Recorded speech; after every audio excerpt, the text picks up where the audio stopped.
히브리서 8장 6절에서 9절 말씀 보겠습니다.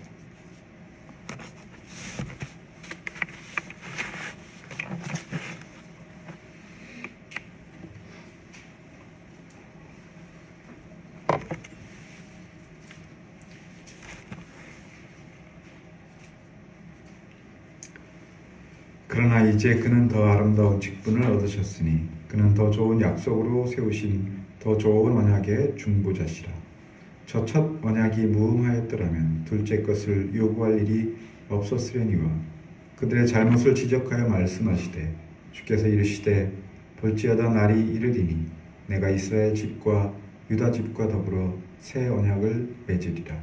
또 주께서 이르시기를 이 언약은 내가 그들의 열조의 손을 잡고 애굽 땅에서 인도하여 내던 날에 그들과 맺은 언약과 같지 아니하도다. 그들은 내 언약 안에 머물러 있지 아니하므로 내가 그들을 돌보지 아니하였노라.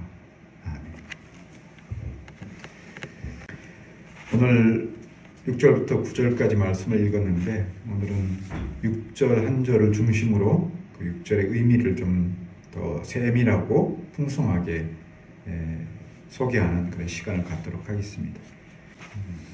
지난 시간에 8장에 대한 소개의 말씀을 드리면서 8장이 가진 그 성경에서 히브리서에서의 위치에 관해서 간략하게 소개 말씀을 드렸습니다. 이미 말씀을 드렸듯이 8장은 율법과 또 구약의 제사 제도가 어떻게 그리스도에게로 전환되고 이양되고 있는지를 규명하는 그런 말씀에 있어서 8장은 그런 연결고리와 같은 중요한 그런 장의 위치를 차지하고 있습니다. 그래서 그때 저자는 율법과 제사제도가 그리스도에게로 전환되고 이양되는 과정에 있어서 핵심 키워드가 오늘 소개했던 이 언약, 하나님의 언약이라고 하는 이 새로운 키워드를 가지고서 구약과 신약, 율법과 복음, 구약의 제사제도와 그리스도의 제사장 직분의 이 관계 규명을 하는 데 있어서 이 하나님의 언약이라고 하는 이 새로운 키워드를 가지고 이것들을 잘 연결시키고 있습니다. 저자는 이제까지 모세와 아론과 같은, 모세 같은 경우 3장부터 시작이 되었죠, 소개가. 그리고 아론은 7장에서 등장을 하지만 아론의 대제사장 직분과 관련해서 이것이 그리스도에게로 어떻게 이양이 되었는가라고 하는 것들을 5장, 6장, 7장에서 다루고 있습니다. 이렇게 율법을 대표하는, 제사직을 대표하는 이 대표성을 띤 인물을 사용해가지고 그들이 수행한 직분과 그리고 그리스도와 그리스도가 맡으신 직분 사이의 연계성을 더불어 구별하는 의미에서 이런 비교 방식을 사용해 왔습니다. 그러나 저자는 이것만으로 충분하지 않으며 더 풍성하게 구약과 신약이라고 하는 이 두 경륜 사이의 통일성과 차이점에 대해서 새로운 개념으로 이것을 규명하고 설명할 필요를 느꼈습니다. 이 두 경륜이라고 하는 것은 신약과 구약을 말하는 것인데 이 신약과 구약이 가지고 이 통일성과 차이점을 규명하는 데 있어서 이 언약이라고 하는 것은 다시 한번 말씀드리지만 아주 중요한 연결고리고 키워드라고 할 수 있고, 이 언약이라고 하는 의미는 성경에 있어서도 상당히 중요한 그 의미를, 개념을 차지하고 있는 용어일 뿐만 아니라 특별히 개혁신학에 있어서도 이 언약이라고 하는 이 개념은 신앙의 역사성과 신앙의 정통성을 규명하고 확고히 하는 데 있어서 아주 중요한, 가장 중요한 핵심 키워드고 주제 중에 하나라고 볼 수가 있습니다. 그래서 8장은 언약이라고 하는 이 새로운 용어를 통해서, 물론 새로운 용어는 아니죠.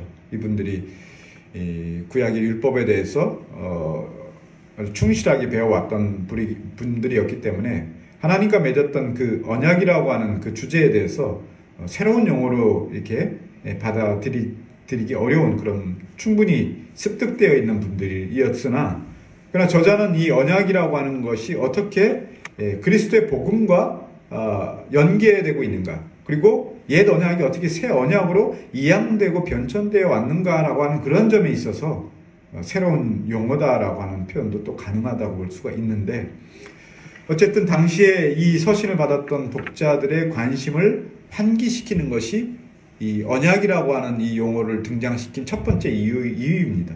환기를 시킨다는 것. 그들이 알고 있었던 하나님과 맺었던 그 언약이 어떤 식으로 변천되고 변화되고 변모하고 이양되어 왔는가, 그리스도에게로, 복음에게로.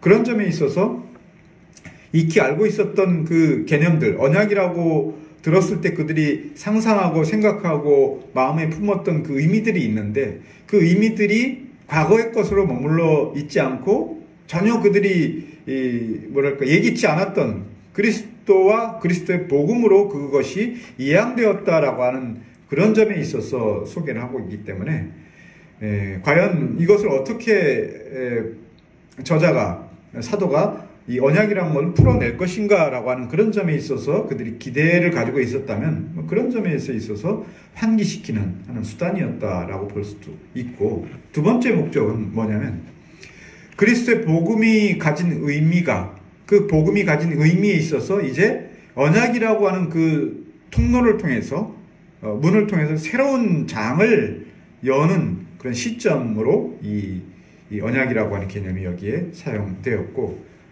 뿐만 아니라 이전 시대에 나타났던 하나님의 율법과 제사제도, 옛 언약으로 나타났던 하나님의 전 포괄적인 뜻이 이 그리스도의 복음에 의해서 더 명료하고 더 풍성하게 담아내는 데 그 목적이 있다고 하는 것이 세 번째 목적이라는 것이에요. 그래서 그것이 언약이라고 하는 안경이나 혹은 망원경이나 이런 창을 통해서 옛 언약과 새 언약의 관계와 연결고리들을 담아내려고 하는 그런 점에 있어서의 세 번째 목적이 이 언약이라고 하는 개념을 가지고, 용어를 가지고 사용했던 저자의 세 가지 목적이었습니다. 지난 시간에 3절과 5절을 다뤘는데 두 가지를 말씀드렸어요. 첫째는 레위 제사장의 직분과 그리스도 대제사장 직분 사이에 예물과 제사드림의 차이가 있다는 설명을 드렸어요. 두 직분 모두 다 제사장 직분을 수행하기 위해서 필요 충분 조건이 바로 예물과 제사를 드려야만 대제사장이 될 수 있다라고 하는 그 조건이 붙어 있는데, 그런 점에 있어서는 레위 지파의 제사장과 예수 그리스도의 대제사장 직분 사이에 일치점이 발생했다는 거예요. 그러나 이 일치점만 있지 않고 일치되지 않는 불연속적인 것도 있다고 하는 것이 함께 설명이 됐는데, 예물과 제사드림의 내용과 방식에 있어서 레위 제사장과 그리스도의 제사장 직분의 사이에 있어서는 현저한 차이를 나타냈다고 하는 거예요. 그리스도는 자기 자신의 육체를 단번에 제물로 드리셨습니다.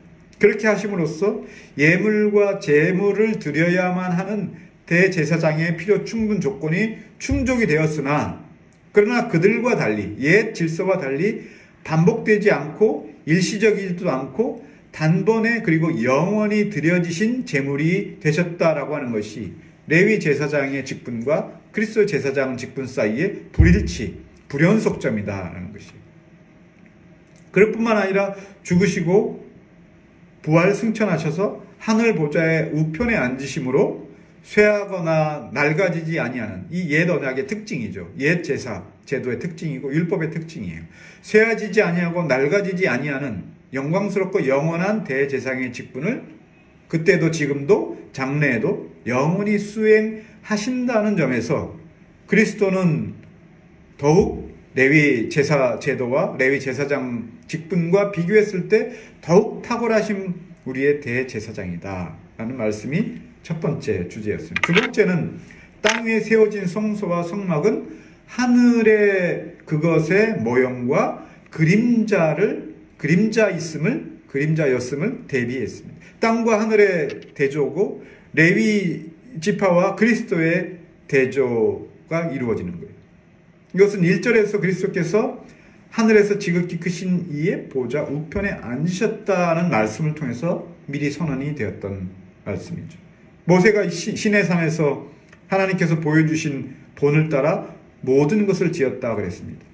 그래서 이 모든 것이 무엇이냐라고 했을 때, 모세가 보았다고 하는 것은 이 성막을 짓는 그 모형의 그 원형이 아니라, 모형과 그림자가 아니라 그 모든 것들의 원형이고 실체다라고 했을 때 단순히 그것이 성막의 원형이 뭐냐라고 했을 때 우리는 성막의 원형을 예수 그리스도라고 이렇게 알고 있잖아요. 그럼 모세가 보았다라고 하는 것은 성막을 짓는 양식과 그것의 모든 실체로 썼던 구조물을 보았다고 하는 것이 아니라 성막의 실체가 예수 그리스도라면 모세가 보았다는 것은 성막의 실체이고 율법의 실체이고 제사제도의 핵심이었던 예수 그리스도를 보았다. 이런 결론에 이를 수 있다는 거예요. 그래서 그가 실체이고 원형이신 구약의 모든 것들의 실체이고 원형이신 그리스도를 보았다라고 하는 것은 무엇을 의미하냐? 하나님께서 그 그리스도, 중보자이신 그 그리스도를 통해서 장차 성취하시려고 하시는 그 뜻이 뭡니까? 그 뜻은 택한 백성들을 구원하시려고 하는 하나님의 구원의 모든 역사를 말하는 거예요. 그렇다면 그 실체이자 원형을 보았으므로 모세의 율법과 제사제도 및 성막의 모든 양식과 정결 규례들은 비록 모세가 시내산을 내려와서 땅에 있는 재료들과 땅에 있는 모양들과 땅에 있는 사람들이 알아볼 수 있는 각양 양식과 모양과 형상들을 사람의 눈이 식별할 수 있는 것들로 이렇게 만들어지고 세워지고 제정이 되었지만 이것은 외피이고 형식이고 내용을 둘러싸고 있는 껍데기라는 거예요. 그 내용과 실질은 뭐냐라고 했을 때 우리는 그 내용과 실질, 율법의 모든 내용과 실질은 예수 그리스도, 중보자 예수 그리스도라고 하는 것을 확실히 알 수 있어요.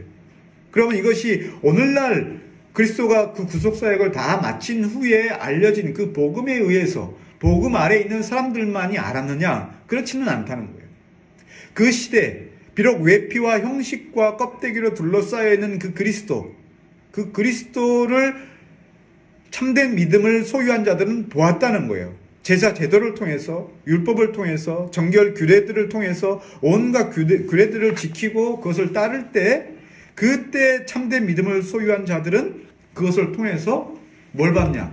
그리스도의 구속을 바라보았다는 거예요. 이 히브리서의 이게 내용이잖아요. 모세도 그렇고 아브라함도 그렇고 그리스도의 올 때를 보았다라고 했을 때에는 그것은 상상 속에 있는 일이 아니라 추상적으로 그가 상상과 공상을 통해서 보았다는 의미가 아니라 참된 믿음을 가진 자들은 지상에 나타나는 모든 하나님의 섭리로 말미암은 이 구속의 의미들을 상징하는 그 규례와 상징과 형상들을 통해서 그들은 그리스도의 구속을 바라볼 수 있었다는 거예요. 그래서 그것을 바라보면서 그들은 하나님이 주시는 위로와 은혜와 긍휼을 얻었고 장차 하나님 나라에 누리게 될 영원한 영광과 평안과 안식을 그때에도 경험을 했다. 누가? 참된 믿음을 가진 자들이. 그러니까 우리가 가지고 있는 그리스도를 믿는 이 믿음이라고 하는 것은 어느 때 갑자기 생긴 2000년 전에 갑자기 생긴 그 믿음의 내용이 아니라 하나님께서 그의 구속사역을 시작하셨던 그때로부터 이것은 시작이 되었으니 거의 창조와 더불어서 시작이 되었다라고 말씀드릴 수 있고 이것은 아담과 하와를 통해서 하나님께서 약속을 맺으셨던 그 첫 번째 약속 안에도 그리스도가 담겨져 있고 그들은 믿음으로 그리스도를 바라보았다라고 우리는 그런 결론을 가질 수가 있습니다. 그러니 우리 믿음의 역사라고 하는 것은 이 세상의 역사와 더불어 시작이 되었고 어떤 의미에서는 세상의 역사가 시작이 되기 전부터 하나님께서 의도하셨다는 그런 생각을 해볼 때에는 어마어마한 장구한 이 역사를 가지고 있다. 여러분들이 가지고 있는 믿음이라고 하는 이 실체가 없는 손으로 만질 수 없는 어떤 마음의 어떤 감흥이나 마음 안에 있는 어떤 추상적인 개념이 아니라 실제로 그것은 창조와 더불어서 시작이 되었던 하나님의 놀라운 역사의 증거가 바로 우리들이 가지고 있는 이 믿음의 실체고 내용이다라고 하는 것입니다. 이제 저자는 하늘 보좌에 앉으신 그리스도의 대제사장으로서의 사역의 탁월함과 영원함이 어떻게 하나님의 언약과 관련을 맺고 있는지를 서술하기 시작을 하고 있고 특별히 6절은 이 8장이 이전과 이후 사이에 언약이라고 하는 개념을 가지고 연결해주는 그런 위치를 점유하고 있다면 이 8장에서 특별히 이 6절은 5절까지 이어졌던 내용과 6절 이후로 이어졌던 거기에 이제 언약이 연계되고 전환적으로 등장하는 그런 점에 있어서 6절은 두 주제 사이를 연결해주는 고리 역할을 하고 있다고 볼 수가 있어요. 그래서 이 6절이 대단히 중요한 본문이라고 볼 수 있습니다. 본문에 대한 이해를 시작하겠습니다. 본문에서 시작하고 있는 그러나 이제라는 말로 시작이 되고 있어요. 히브리어, 헬라어 원문 분석을 우리가 다 할 필요는 없지만 그러나 이제라고 하는 이 표현은 원문의 구조상 4절과 연계되어 있는 표현이에요. 4절은 어떻게 되어 있습니까? 예수께서 만일 땅에 계셨더라면 이렇게 되어 있어요. 예수께서 땅에 계셨더라면 그리스도께서 대제사장직을 수행하고 계시는 사역에 처소가 가지는 의미가 결코 적지 않습니다. 4절은 첫 시작이 실로 예수께서 정말로 예수께서 만일 땅에 계셨더라면 가정법의 형태로 시작이 되겠는데 만일 땅에 계셨더라면 제사장이 되지 않으셨을 것이다 이렇게 말하고 있는데 이것은 그리스도가 땅에 계시지 않으시고 하늘의 성소와 참 장막을 섬기시는 대제사장으로 계셔야만 할 이유를 제공해 주고 있습니다.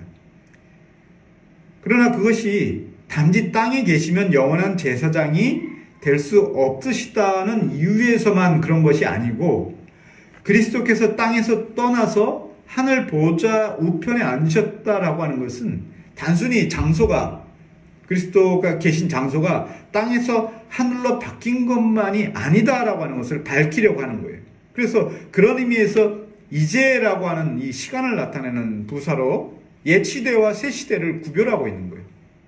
모세의 율법 아래 집행되었던 모든 율법과 제사 제도 그 속에는 레위 지파에 속한 그 제사 제도를 포함하는 것인데 5절에 나온 것처럼 하늘에 있는 곳의 모형과 그림자를 따라 섬겼던 옛 시대와 대조를 이루는 그런 의미에서 이제라고 하는 이 시간을 나타내는 부사를 가지고 전 시대와 후 시대를 구별하는 그 기준점으로 삼고 있다는 의미가 거기에 담겨져 있어요. 그래서 이제라는 말은 그런 시대와 대조되는 새로운 시대로 전환되었음을 내포하는 것이고 이것은 동일한 그 용례로서 로마서 3장 21절에 나오는데 이제는 율법 외에 하나님의 한 의가 나타났으니 율법과 선지자에게 증거를 받은 것이다. 역시 마찬가지. 26절로 이어지면서 이제라고 하는 것은 곧 뭐냐? 곧 이때에 자기의 의로우심을 나타내사 자기도 의로우시며 또한 예수 믿는 자를 의롭다 하려 하심이라.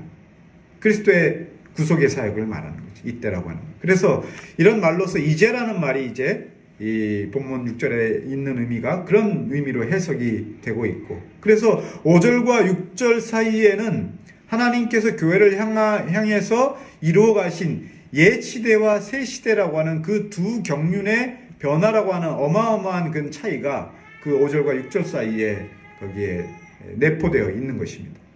저자는 이어서 그가 더 아름다운 직분을 얻으신 분이다 라고 표현했는데 이것은 히브리서에서 그리스도의 탁월성을 표현하는 핵심 용어가 여기 아름다운이라는 그 형용사예요. 아름다운 직분.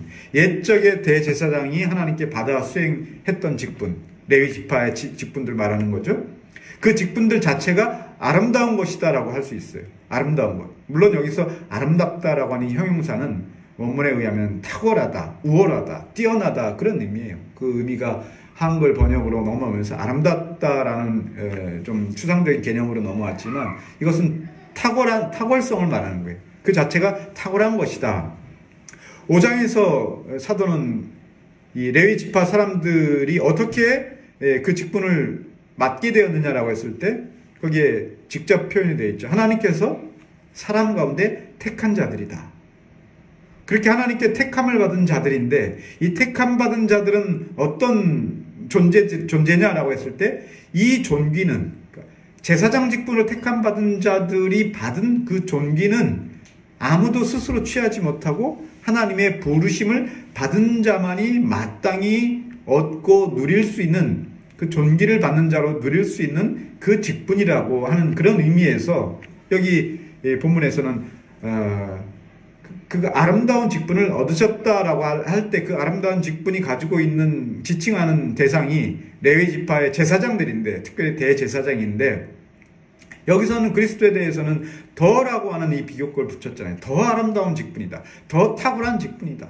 그들도 탁월한 직분이었지만 그리스도는 거기에 더해서 더 탁월한 분이다. 여기서 그리스도에게 비교급을 사용해서 더 아름다운 직분이다 라고 했는데, 어째서 그는 더 아름다운, 더 탁월한 직분을 얻으셨는가?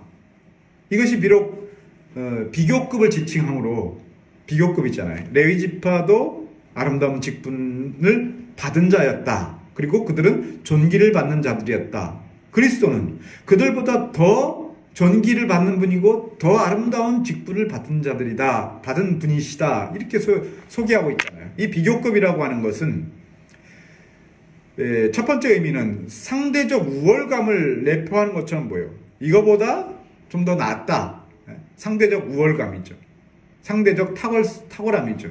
그래서 이 비교급이 지칭하는 일반적인 그 개념은 상대적 우월성을 내포하는 것으로 보이는데, 여기에는 두 가지 차원의 목적이 있어요. 하나는 그리스도의 사역이 이전의 직분, 대제사장의 직분이죠. 레위 지파의 대제사장 직분.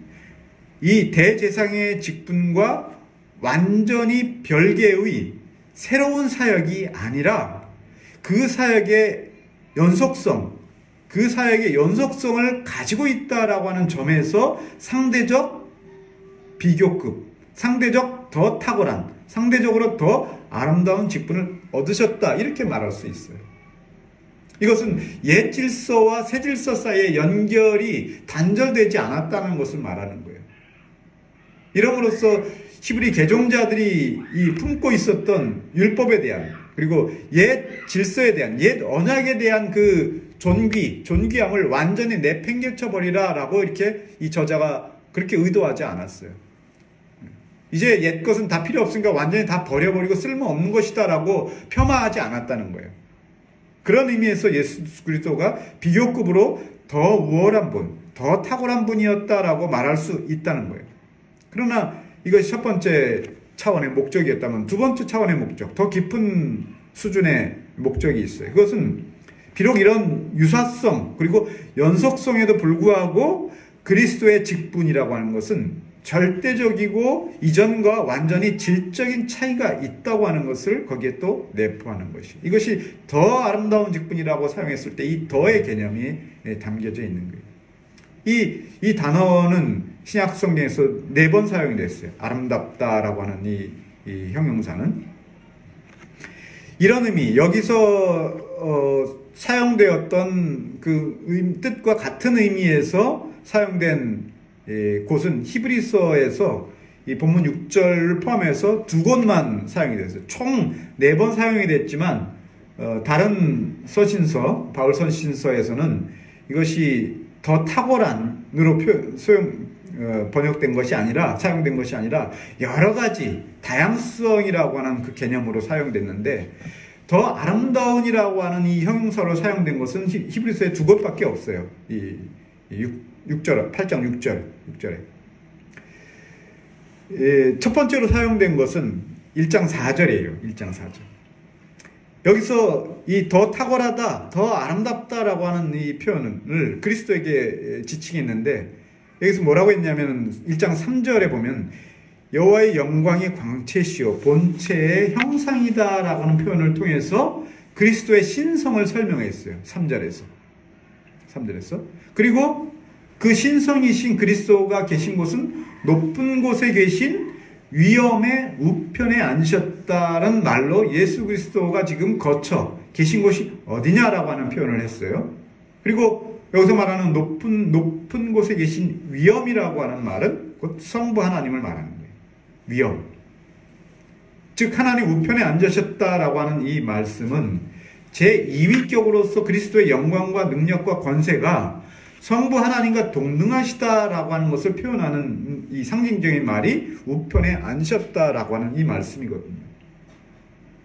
이어서 등장하는 거에 이제 4절에 등장합니다. 이어서 뭐라고 등장하냐면 그리스도에게 더욱 아름다운 이름을 얻으셨다. 그리스도가 더욱 아름다운 이름을 얻으셨다. 이렇게 표현이 됐어요. 여기에 이 같은 단어가 이 아름다운으로도 같이 동일하게 일관성 있게 표현됐어요. 더 탁월한 이름을 얻으셨다. 이렇게 말할 수 있는 것인데 1장에서 묘사된 이런 표현이 8장 1절과 6절에서 각각 나타난 표현과 일치하고 있어요. 그래서 구조상으로 볼 때 1장과 마찬가지로 8장에서도 하늘 우편에 앉으셔서 행하시는 그 그리스도의 직분을 저자는 일관성 있게 더 아름다운 직분을 얻으셨다. 물론 1장에서는 아름다운 이름을 얻으셨다는 말로 표현했지만 아름다운이라는 그 탁월한 것이다라고 형용사를 거기에 덧붙였다는 거예요. 이런 말로써 그리스도가 땅에 계시지 않고 하늘에 계셔서 우편에 앉으셔서 대제사장 직분을 행하시는 그 근본적인 그 목적과 근거가 단지 위치가 바뀌었다는 정도만 말하는 것은 아니다라는 말로 그리스도의 이 아름다운 직분을 아주 높이 찬양하는 그런 말씀이 1장과 이 8장 안에 이렇게 매칭이 되고 있습니다. 이처럼 그리스도가 더 아름다운 직분으로 불릴 수 있는 것은 레위 제사제도와 대제사장 직분은 그것이 모형이고 그림자에 불과했었고 이 땅에 지상에 제한되었으며 임시적이었던 것 반면에 하늘에서 행하시는 그리스도의 대제사장의 직분, 이 직분은 영원히 수행되는 일시적이고 임시적이 아니라 영원히 수행되는 것이고 모형이나 그림자가 아니고 원형이고 실체고 모든 것의 본질이기 때문에 그 직분은 절대적 의미에서 더 아름다운 직분이다. 비교급도 물론 포함되지만 비교급에서 한 걸음 더 나아가서 절대적인 의미에서 더 아름다운 직분이다라고 말할 수 있었다. 칼빈 선생은 여기에 더해서 그리스도를 뭐라고 표현하셨냐면은 탁월한 언약의 해석자라고 말했어요. 그리스도는 탁월한 언약의 해석자다. 언약의 해석자라고 표현했을 때 어떤 의미에서 칼빈은 그리스도를 언약의 해석자라고 했을까? 구약 이스라엘 백성들이 율법과 제사 제도를 통해서 그들이 발견했고 깨달아야 했던 것은 무엇입니까? 단순히 그 제사 제도에 드려지는 제물과 사용 용도와 방법과 순서와 이런 것들을 익히고 그런 것들을 발견하라고 하나님께서 그 제도를 마련해 주신 것이 아니죠. 앞에 서두에서도 말씀을 했지만 그것을 통해서 그들은 그리스도의 구속의 은총을 바라보았어야 했다라고 한다면 그리스도의 구속의 은총이 그들이 율법과 제사 제도를 통해서 도달해야 될 그 지식의 최정점인가? 최정점은 아니죠. 그 최정점은 뭐냐라고 했을 때 그 최정점은 바로 그 구속 사역, 그리스도를 통한 구속 사역을 통해서 품으신 하나님의 뜻과 의지가 그들이 도달해야 될 최정점의 지식의 내용인 것이에요. 그러니까 구약 이스라엘 백성들이 율법과 제사 제도를 통해서 깨닫고 이해해야 했던 것은 뭐냐? 바로 하나님의 뜻을 명확히 깨닫고 이해할 수 있어야만 했다는 거예요. 그런 의미에서 레위 제사장들은 제사 의식들의 집행자들뿐만 아니라 해석자들이었다고 할 수 있어요. 그들이 그 의식을 수행함으로써 그 의식을 참여하고 그 의식을 바라보는 이스라엘 백성들에게 하나님의 뜻을 해설하고 해석해 주는 자들이었어요. 뭘로? 행위로서 해설해 주는 자들이었다.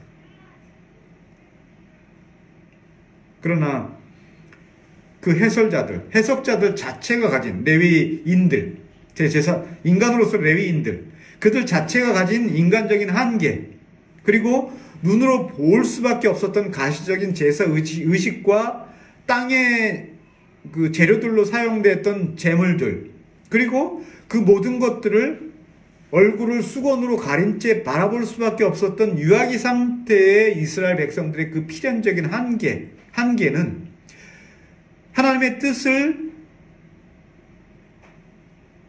설명하고 해석해 줄 더 탁월한 언약의 해석자를 반드시 필요로 할 수밖에 없었다는 거예요. 그러니까 그리스도는 반드시 이 땅에 오셔서 언약의 해석자로서 그의 사역을 감당하셔야만 했다고 하는 거예요. 그 하나님의 뜻이라는 거예요. 필연성이라는 거예요. 단순히 이스라엘이 실패했기 때문에 예수 그리스도가 오신 것이 아니라 필연적으로 하나님의 뜻을 해설하고 해석해 줄 수 있는 이는 예수 그리스도밖에 없다는 거예요. 그런 의미에서 그리스도는 언약의 해석자, 탁월한 언약의 해석자라고 하는 이 칼빈 선생의 이 표현은 아주 적절한 그런 표현이라고 볼 수가 있어요. 그래서 그리스도가 오심으로써 이제껏 대다수의 백성들이 희미하게만 바라보았던 율법과 제사제도의 의미가 그리스도 안에서 완전하게 해석되고 드러났다라고 하는 그런 면이 있는 것이죠. 그래서 그리스도는 이것은 그리스도를 태초부터 하나님과 함께 계신 말씀으로 묘사하고 있는 요한복음 1장 1절의 말씀과도 잘 매칭이 되고 있어요.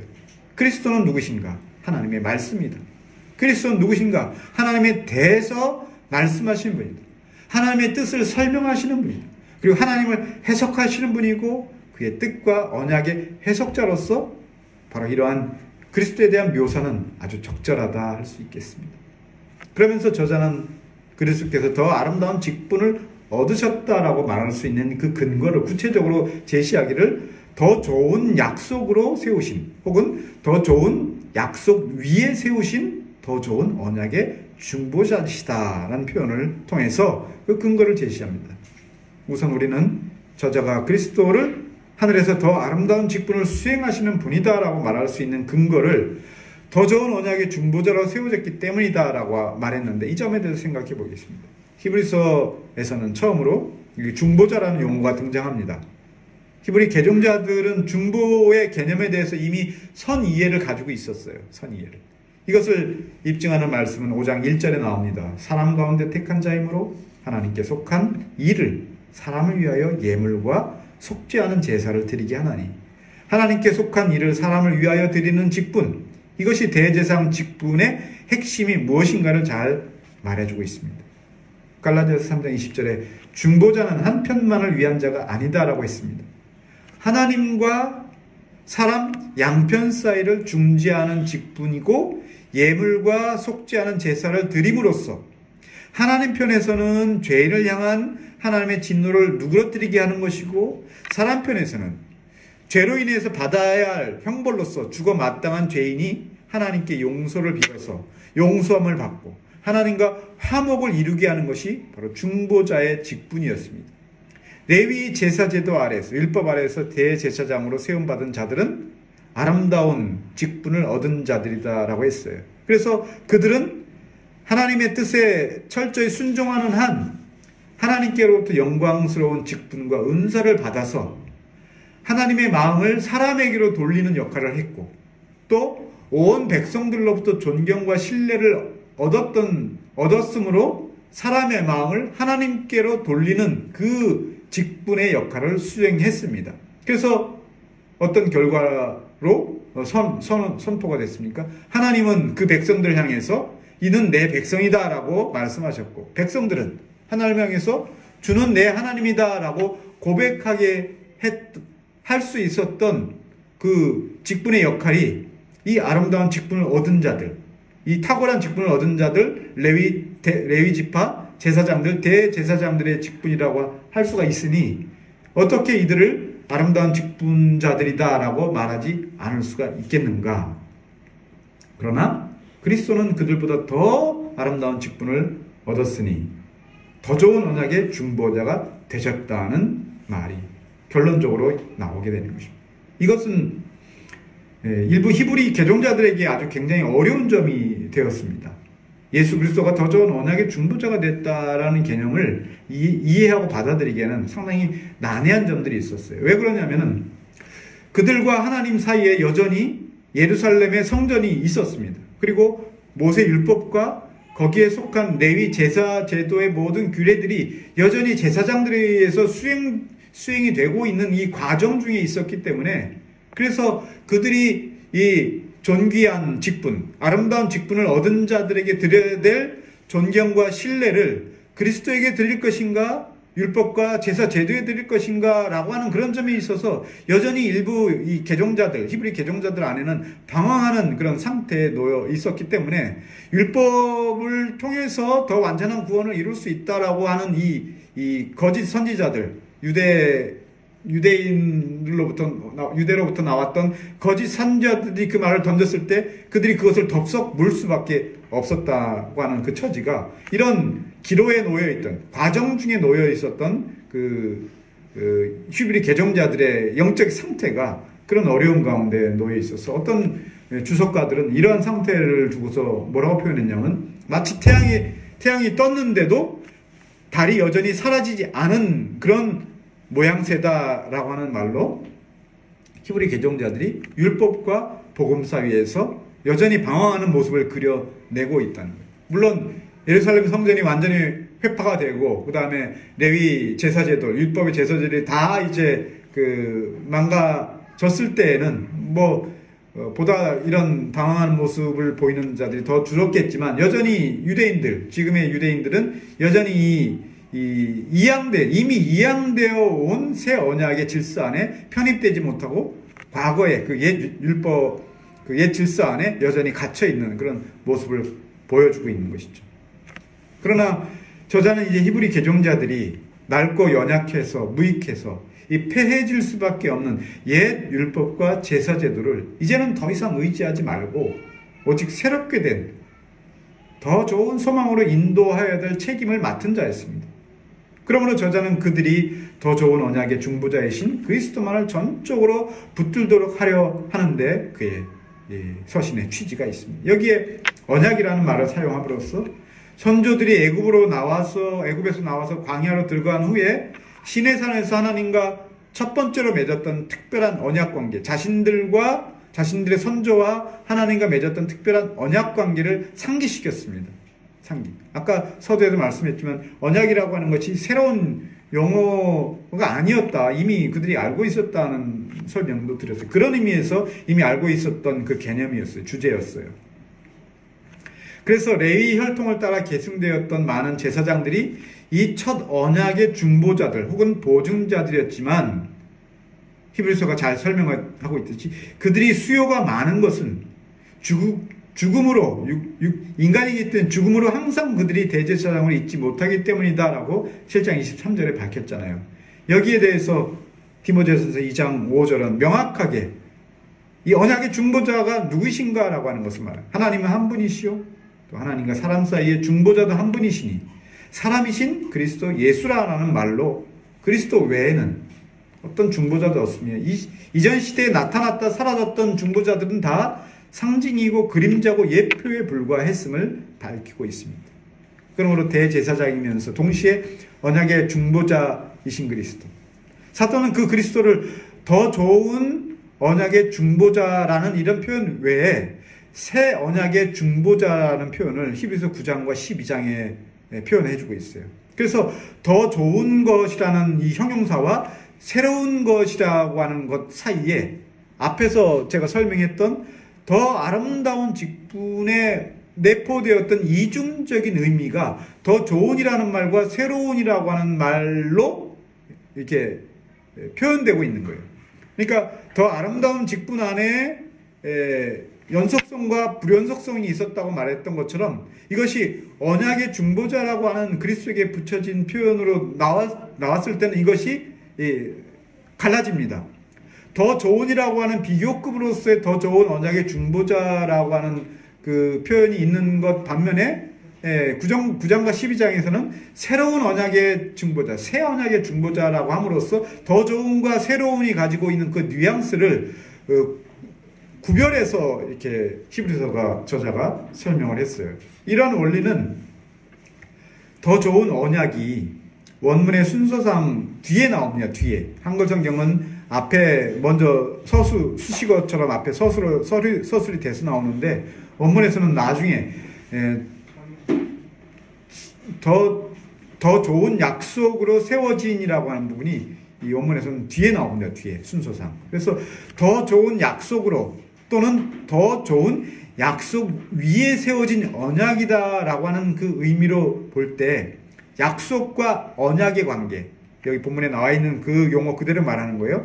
약속과 언약의 관계는 전치사에 의해서, 약속이라고 하는 그 문장의 전치사에 의해서 원인이나 기초나 근거로 설명될 수 있는 그런 관계다라고 하는 힌트가 그 문장의 전치사의 용도를 통해서 약속과 언약의 관계는 원인과 기초와 근거의 관계다.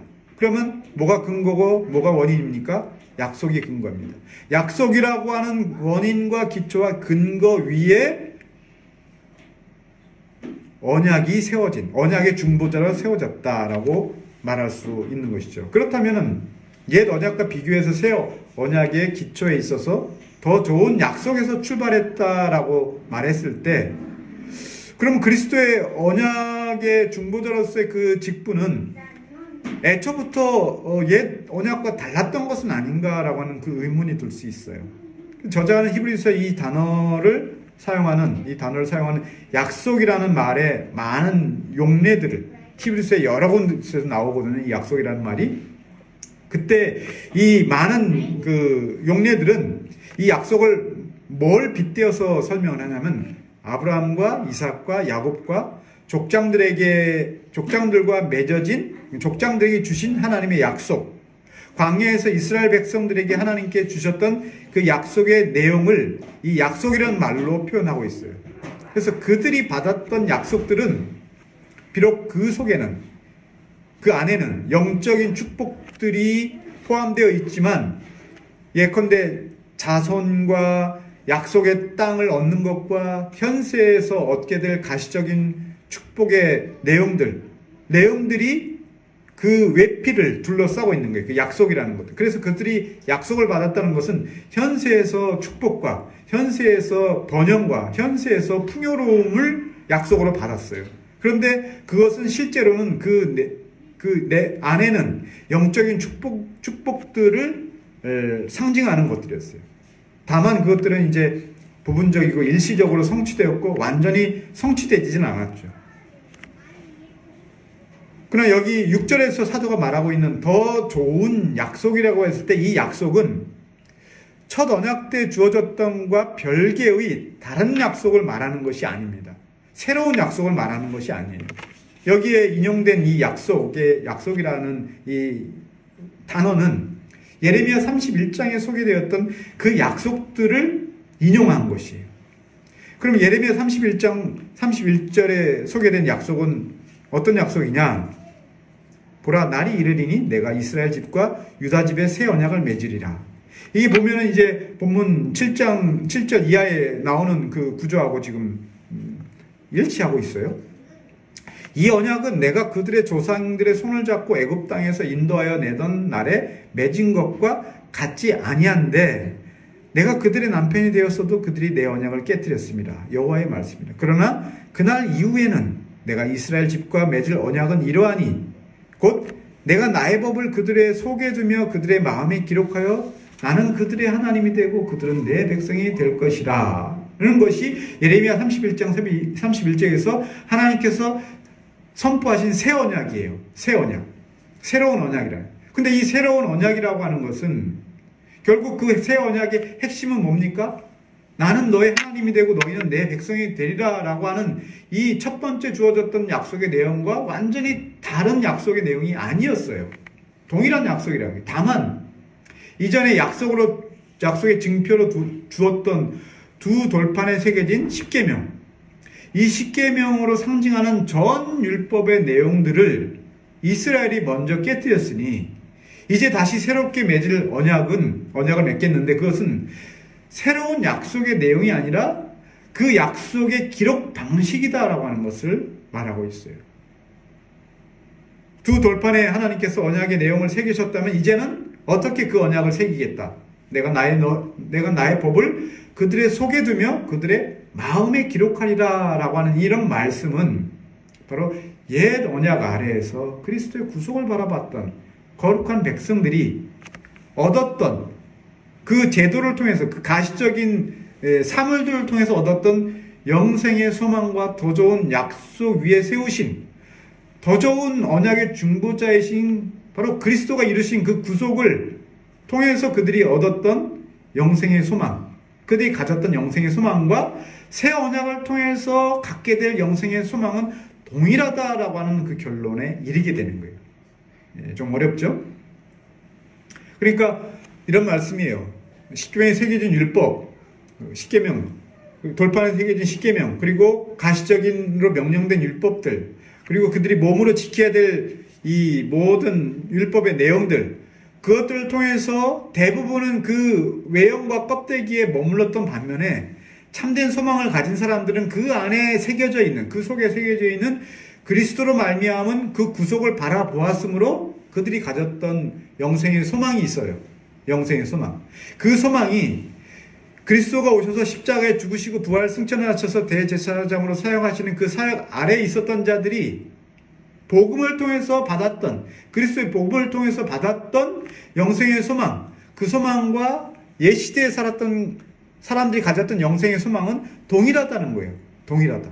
다만 그것을 하나님께서 그들에게 보여주고 나타내셨던 방식과 수단에 있어서는 달랐다. 첫 번째 것은 도리였고 두 번째 것은 마음에 기록했다라고 하는 이 현저한 차이들은 나머지 모든 가시적인 것과 오늘날의 비가시적인 이 복음의 내용과의 그 차이를 대변해주는, 아주 극단적으로 대변해주는 그런 대비 구조를 가지고 있어요. 돌에 기록되었느냐, 보이지 않는 사람의 마음에 기록되느냐. 이것이 율법의 기록 방식과 복음의 기록 방식의 차이인데, 그 기록한 내용은 나는 너의 하나님이 되고 너희는 내 백성이 되리라고 하는 이 언약의 내용에 있어서는 일치한다, 동일하다라고 하는 것을 설명하는 거예요.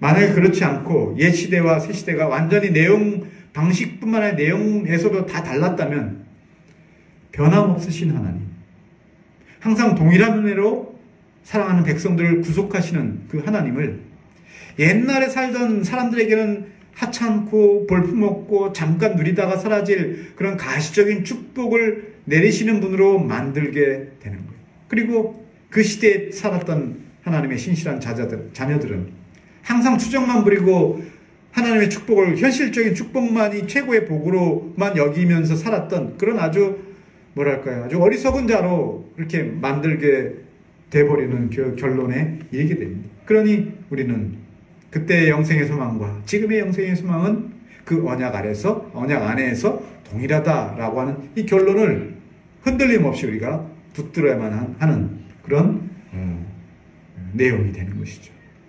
말씀을 여기서 좀 맺겠습니다. 이스라엘 백성들이 모형과 그림자로서 그리스도의 구속의 은총과 하늘의 영적인 축복을 바라보고 막 보았다면 오늘 우리에게도 여전히 현세적이며 육적인 복과 은혜는 이미 얻은 바 그리스도의 구속의 은총과 하늘의 복을 상징하는 것들입니다. 옛 이스라엘과 우리 사이에 그런 차이가 있다면 또한 우리의 현재적인 삶과 영원한 나라에 들어가게 될 신자들의 삶과 사이에도 차이가 있을 것입니다.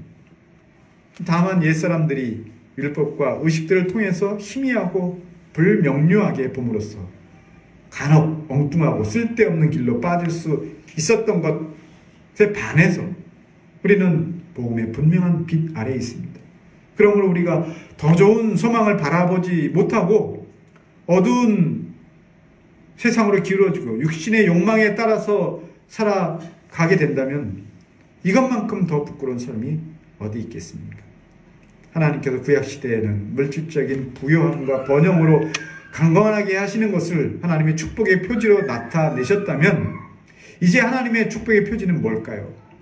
물론 물질적 부요함과 번영과 강건함도 축복의 한 표지가 될 수 있겠지만 이거는 유아들, 어린아이들에게나 주는 표지들이에요. 어린아이들에게. 장성한, 복음 안에서 장성한 자들에게 주시는 하나님의 복의 표지는 하나님을 아는 지식과 믿음과 영원한 소망과 그리고 이 땅에서 살아가는 이 고단한 삶 가운데서의 인내와 새로운 순종을 하나님께 드리려는 그런 열심 있는 삶, 이 열심 있는 삶이 하나님께서 우리에게 주시는 진정한 복이다라고 하는 것을 알고 더욱 우리에게 주어진 이 신앙의 길을 정진해 나가는 것이 우리 삶의 즐거움이다라고 고백하는 그런 삶이 되어야 되는 것입니다. 그것이 오늘 여러분들에게 이 말씀이 주는 교훈의 내용이고, 이 말씀을 부여잡고 여러분에게 주어진 삶을 잘 나아가시는 여러분들 되시기를 바라겠습니다.